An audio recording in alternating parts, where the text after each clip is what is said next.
so many places in my life and time. I've sung a lot of songs, I've made some bad rhymes. I've acted out my life in stages with 10,000 people watching. But we're alone now, and I'm singing this song to you.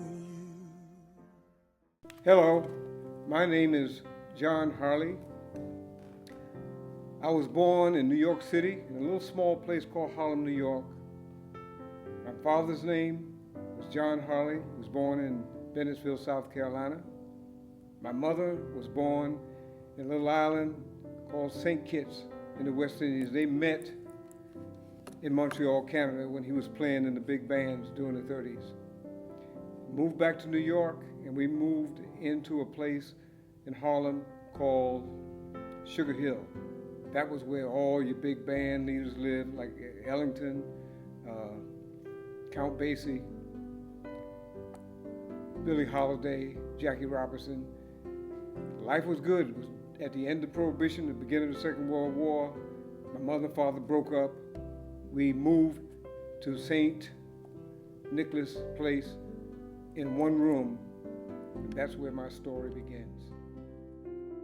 After my mother and father split up and we were living in a room in Harlem, we were getting older, so my mother decided to move to the Bronx, the South Bronx, because she had found an apartment there.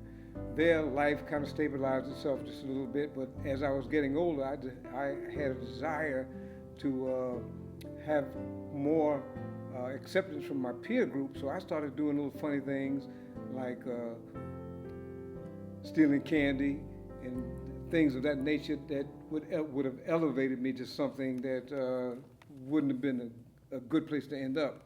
So I decided at that particular point that maybe it would be good for me to go into the Air Force.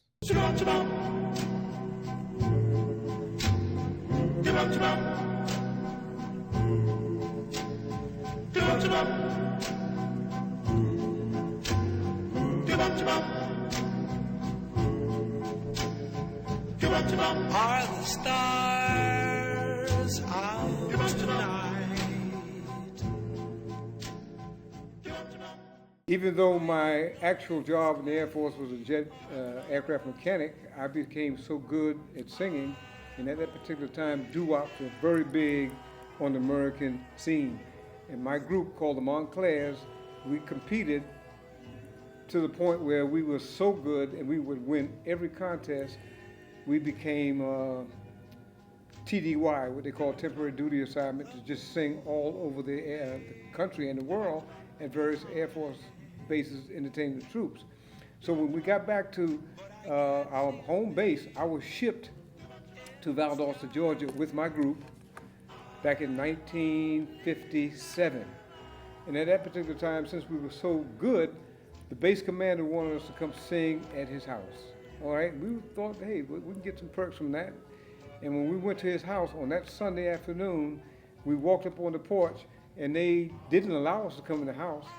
They had us sing on the porch, and they opened up the windows, and all the people, the guests of the house, were looking through the windows, so we had to sing through the windows to his guests. And I thought that was kind of odd, but that was when we were hitting Jim Crow face up, straight up, and that was the wall. That was my first hard introduction into that Jim Crow area. Then we would win various contests. At one time, the group was so good, we competed in Newark, New Jersey, and actually, this is back in the early days now, and we actually came in first prize, got a recording contract, and one of the groups that we beat at the time was the Manhattans. That's when they were really good at that particular time. Now, in my singing career, we had to go get some new suits, so I had gone into Valdosta, broad daylight, and was coming back to my base and standing on the corner waiting for a ride back, and I saw this image of the Ku Klux Klan. Now, we were in Valdosta, Georgia. This is 1957, mind you. And we were going to pick up some uniforms to do a tour. And we got some wine. We had just gotten paid, so we got a little bit of wine called Bojangles. And we were standing on the corner trying to get a ride back to the base. And I happened to look at my friend's face, and he indicated, check this out, look over here. And when I looked over his shoulder, there was two gentlemen standing there in Klan uniforms. This is broad daylight. And at that particular time, they had their hats off laying on the back side of a convertible 1957 Chevy. And so my friend Nate, who's one of the singers of the group, said to me, hey, let's get that trophy. And whoever grabs it, I'll give them $5 and they can drink the rest of the wine. And me, I was always looking for peer approval, so I jumped, I grabbed the bottle of wine, I grabbed the hat from the Klan, and I started to run, and the Klan started chasing me. They were pulling up the roads, and we were running down the street in broad daylight. I'm in the middle of the street, just running as fast as I can, and all of a sudden I heard something go bam! So, sounded like a gun to me. So what had happened, as I looked over my shoulder, the Klan had a pistol, but he dropped it, and the gun went off. I panicked, because when I heard that gunshot, I turned left, and I went into the back of somebody's house. It was chicken coops back then. And I'm talking about chicken coops with all their droppings on the ground, and I just started crawling through all those droppings, and there were barbed wires and so forth. I don't know how I got away, but all I know, I went straight ahead. So got back to the base. Everybody was laughing at what happened, and they started telling me, you know what you just did? That was the Klan. You know who the Klan is? And they started to educate me on who the Klan was. And at that particular time, I decided maybe I might not go back to Valdosta for a while. So a friend of mine came to me and he showed me this pictures of 4 girls. 4 beautiful girls. I said, where are these 4 beautiful girls? He said, they're up in my little town that I grew up in called Fitzgerald. I said, well, maybe that's the place I need to go hang out. So I decided to go there and not go back to Valdosta because I was a little apprehensive about going back and running into that Klan group again. So when he took me up to Fitzgerald, Georgia, I saw one of the girls in the picture who looked like my girlfriend at home. So I kind of focused on her. And her name was Wanda. And I saw them in the gym. They were playing basketball. Keep in mind, I was 19. These young girls were in high school. So I met them and decided to focus on Wanda and have a conversation with her. But after the game, everybody went home. So I decided to go back up to Fitzgerald. And when I went back up to Fitzgerald, I went to this little place called the Melody Inn, a little juke joint where all the young people hang out. And I saw Ann, and I asked her, where's Wanda? She says, oh, she's with her boyfriend. She put a lot of emphasis on that. So she was there, so we would listen to the music in the juke joint. And there was a song called Maybe by the Chantels in that day, and she asked me to dance. And we danced, and we had a good conversation, and the vibe was really, really good. So I started to focus on Ann and didn't think about Wanda. So after the conversation was over, it was time for me to go back to the base. And when I went to the base, I made a decision to come back to Fitzgerald by myself and to meet her mother. And that's when all hell broke loose. The day that I decided to go back up to Fitzgerald, I borrowed a friend's car,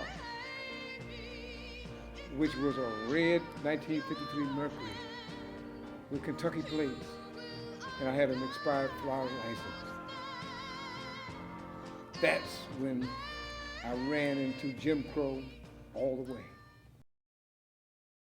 It's Sunday morning, and I'm running a little late, so I figured I'd jump into the car and head up to Fitzgerald to go to church to meet Ann's mother.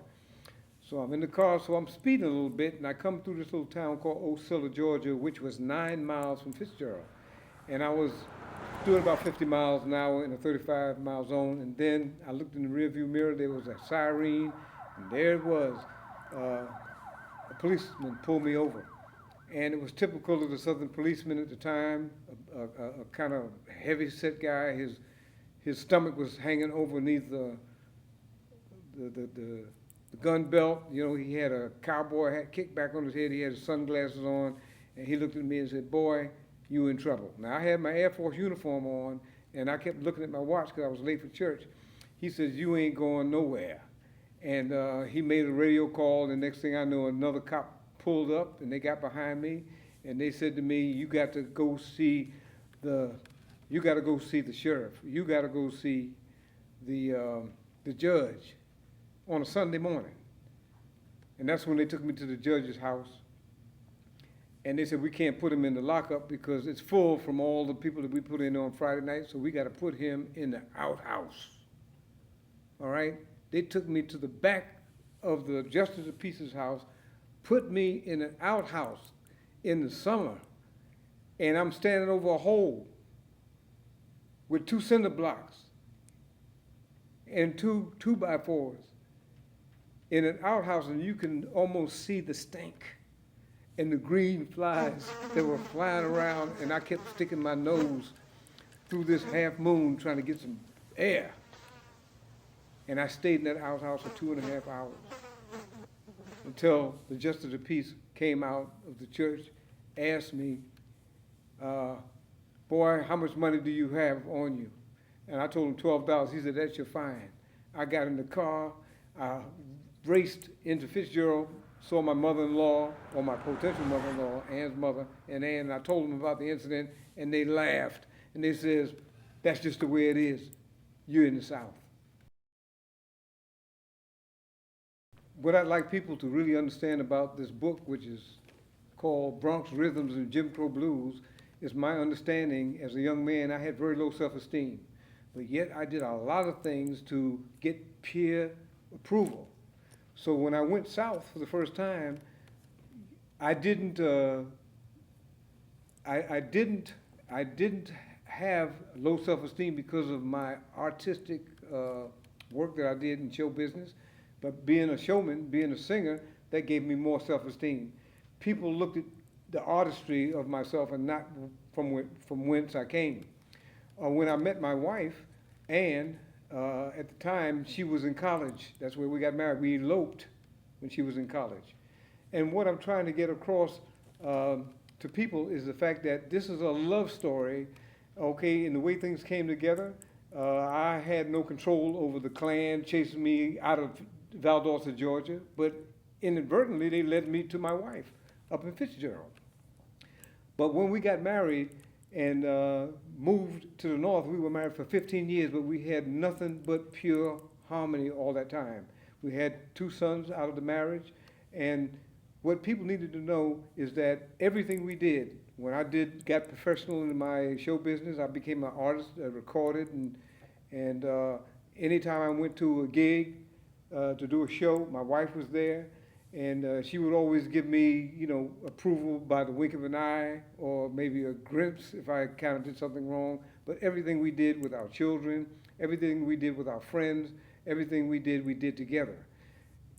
Sort of, she gave me a balance in life. She gave me a focus in life. And it was just so happened that, ironically, in the year 1973, 2 days before Christmas, I found my wife dead from an aneurysm. And I think at that time, I wanted to put everything into a book, because today, as we look at life, people don't live in one location, they live all over the world. And that experience in my life changed my life. It made me a better person. It made me focus on some of the things I do with young kids today, grandkids and so forth. It all started when I met Ann.